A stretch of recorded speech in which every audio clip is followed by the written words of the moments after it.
নমস্কার, কেমন আছেন সবাই? আমার নতুন একটি ভিডিওতে আপনাদের সকলকে স্বাগত জানাই। আজ আমরা সকাল সকাল সবাই মিলে রেডি হয়ে গেছি।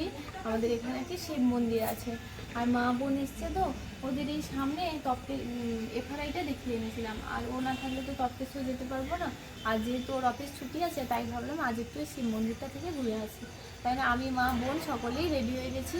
আর আমরা এখন মন্দিরে বেরিয়ে যাব। চলুন আপনাদের সাথে ভিডিওটাও শেয়ার করছি, ভিডিওটা দেখতে থাকুন, আশা করছি ভালো লাগবে। আমি মা বোন ও সবাই রেডি হয়ে গেছে, একে একে সবার লুকটা দেখাচ্ছে। আমি তো আজকে এই লাল শাড়িটা পরেছি, আমাকে কেমন লাগছে সেটা আপনারা অবশ্যই জানাবেন।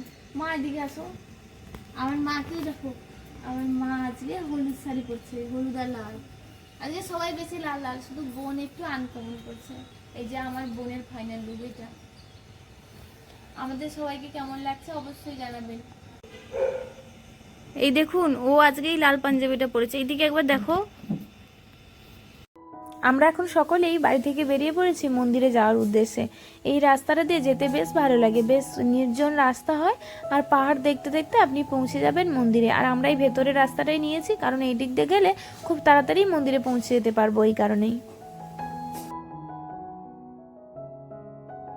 সকাল থেকে প্রচণ্ড বৃষ্টি হয়েছিল, আকাশ পুরো মেঘে ঢাকা হয়ে আছে, তবুও এই মেঘের মধ্যে দিয়ে পাহাড়ের ভিউটা দেখুন কত সুন্দর লাগছে। উজ্জ্বল আকাশের ভিউটা অন্যরকম হয়, আর মেঘের আকাশের ভিউটাও অন্যরকম হয়। আপনাদের সাথে কথা বলতে বলতে পৌঁছে গেছি এখন মন্দিরের সামনে। মন্দিরের সামনে অনেক দোকান আছে, আপনাদের পছন্দ মতো দোকান থেকে ডালা নিয়ে নেবেন। আমরা এখান থেকে ডালাটা নিয়ে নিয়েছি।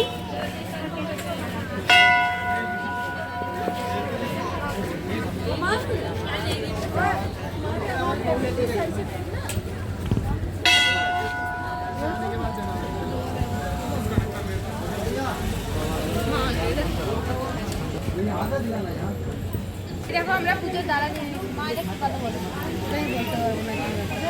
গাঁজা পাতা এখানে এটা দেয়, কারণ পাহাড়ে যেখানে যাবে সেখানেই আপনারা গাঁজা পাতা। এখানে ঠাকুরের প্রসাদকেই মুড়ি। হ্যাঁ, এখানে ঠাকুরের প্রসাদেই মুড়ি। চলো ভেতরে যাই, চলো এবার আমরা।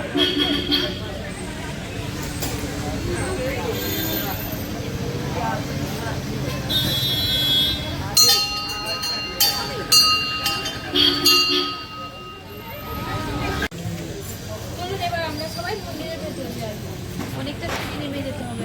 হ্যাঁ, এখানে জায়গাটা কিন্তু খুবই সুন্দর, ভালো তো লাগবে। ভালো জায়গা তো, হ্যাঁ, এখানে এলে আরো আসতে ইচ্ছে করবে।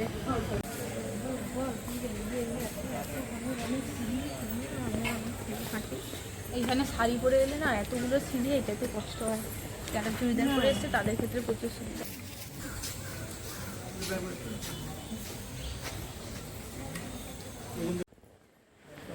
এই দেখুন, এখানে রয়েছে দ্রোণাচার্যের মূর্তি। দেখো, এখানে দ্রোণাচার্যের মূর্তি আছে।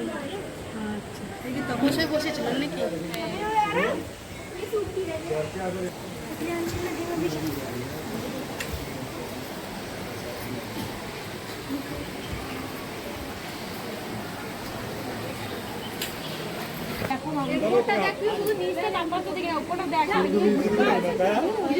এটা স্ট্যালাকটাইট এগুলো দেখতে পাবে এখানে, বুঝলে? রূপ হয়, আর কাস্ট অঞ্চলের সৃষ্টভূমি রূপ হয় না, চুনাপাথরযুক্ত অঞ্চলে সব এইগুলো পাবে। মন্দিরে ঢুকেই প্রথমেই আপনারা দেখতে পাবেন এখানে একটি খুব সুন্দর ভোলানাথের মূর্তি করা আছে। এই মূর্তিটাই অতিরিক্ত বর্ষার কারণে বোধহয় একটু নোংরা হয়ে গেছিল, তাই জন্য মূর্তিটাকে খুব সুন্দর করে পরিষ্কার করছে। জানেন, আমরা ঢোকার সময় দেখেছিলাম মূর্তিটা পরিষ্কার করছে, যখন বেরিয়ে আসি তখন মূর্তিটা পুরো পরিষ্কার করা হয়ে গেছে। এত সুন্দর চকচক করছে, দেখেও খুব ভালো লাগছে। আর মন্দিরের ওপর থেকে ভিউটা দেখুন, মাঝখান দিয়ে নদী বয়ে গেছে, দুই দিকে দুটো মন্দির আছে। মাঝে যে নদীটা বয়ে গেছে, এই নদীটার নাম হলো টন্স নদী। এটি যমুনার শাখা নদী।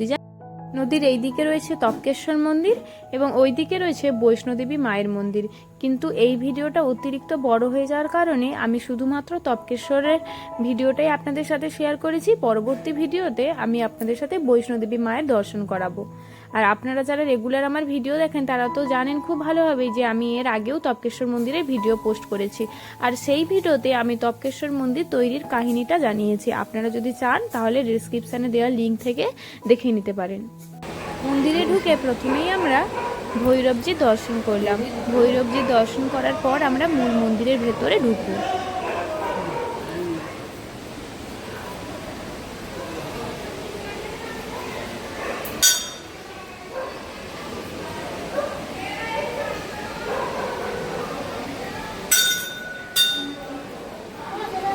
মন্দিরের একদম ভেতরে চলে এসেছি। আর এটা যেহেতু গুহার ভেতরে মন্দির, তাই জায়গাটা একটু নিচু হয়। যারা একটু লম্বা মানুষ তাদের একটু কিন্তু কষ্টই হয় এখানে দাঁড়িয়ে থাকতে।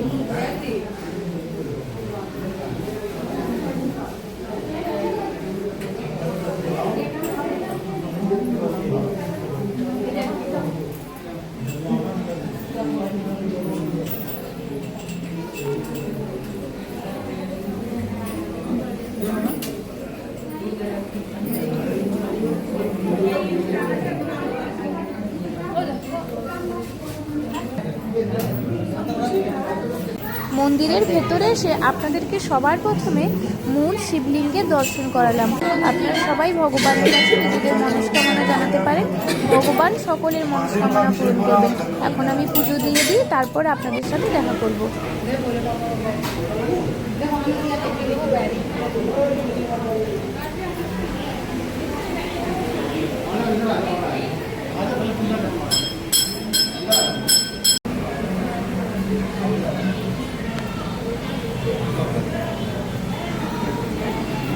শিব দুর্গা আর হনুমানজি সেটিও আছে লাগাই।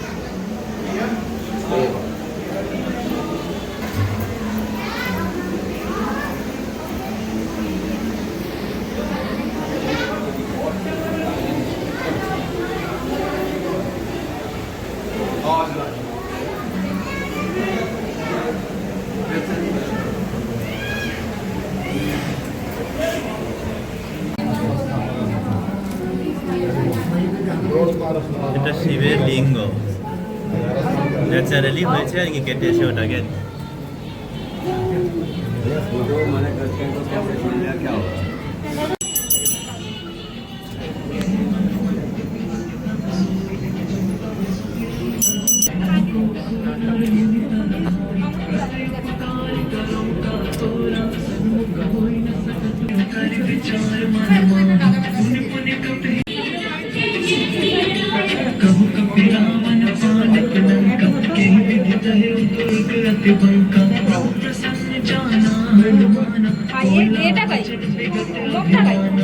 আমাদের তপকেশ্বর মন্দিরে মহাদেবের কাছে পুজো দেওয়া হয়ে গেছে। পুজো দিয়ে আমরা বাইরে বেরিয়ে এসে এখন উপর থেকে ভিউটা দেখব এবং ওই দিকের মন্দিরেও যাব। তার আগে এই ভিউটা বেশ সুন্দর লাগে, তাই এখানে দাঁড়িয়ে কিছু ফটো তুলে নিই।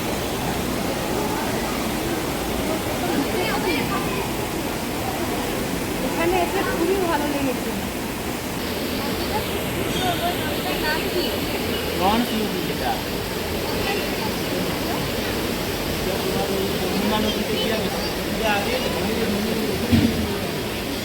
আর জানো এই যে গর্তগুলো আছে না পাহাড়ের ভিতরে, এর ভিতরে না প্রচুর সাপ আছে, গ্রীষ্মকালে প্রচুর সাপ আছে।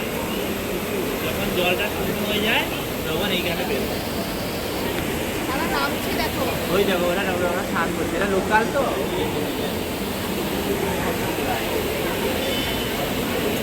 আমিও নামছি এই নদীতে।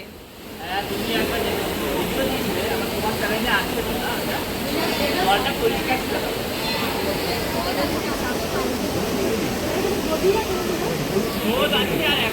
না না না,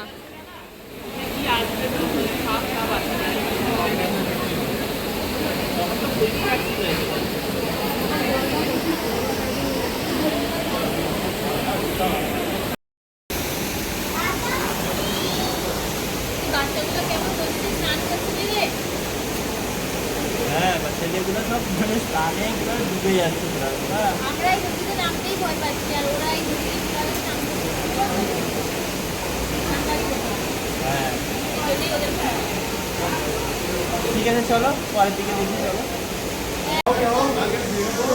চলো আমরা এখন ওই দিকের মন্দিরে যাই। চলো আমরা ওই দিকের মন্দিরে আগে প্রথমবার এই মন্দিরে আমরা যাইনি। আজকে আমরা ওই দিকে দুটো মন্দিরে যাবো। চলো এই দিকে আর বেশি যেতে হবে না, ওই দিকে যাবো।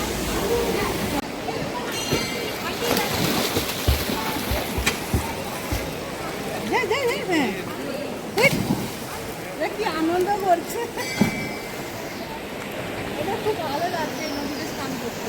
হ্যাঁ, আমরাও বাচ্চাবেলা বেশ আমরাও ছোটবেলায় এরকম নদীতে ঝাঁপিয়ে পড়তাম। হ্যাঁ মানে আমাদের খুব মজা হতো। হ্যাঁ এরকম এরাও এই নদীতে ঝাঁপিয়ে পড়ছে, ওদেরও খুব মজা হচ্ছে। সত্যি তো গরমে বেশ ভালোই মজা পাচ্ছি। ভিডিওটি আজ আমি এখানেই শেষ করছি। ফিরে আসবো বৈষ্ণোদেবী মাতার মন্দিরে দর্শন করাতে। ততক্ষণ আপনারা সকলেই ভালো থাকবেন, সুস্থ থাকবেন, সাবধানে থাকবেন। আর আমার ভিডিওটি যদি আপনাদের ভালো লেগে থাকে তাহলে লাইক, কমেন্ট, শেয়ার এবং সাবস্ক্রাইব করে পাশে থাকা বেল আইকনটি ক্লিক করবেন। সম্পূর্ণ ভিডিওটি দেখার জন্য জানাই অসংখ্য ধন্যবাদ।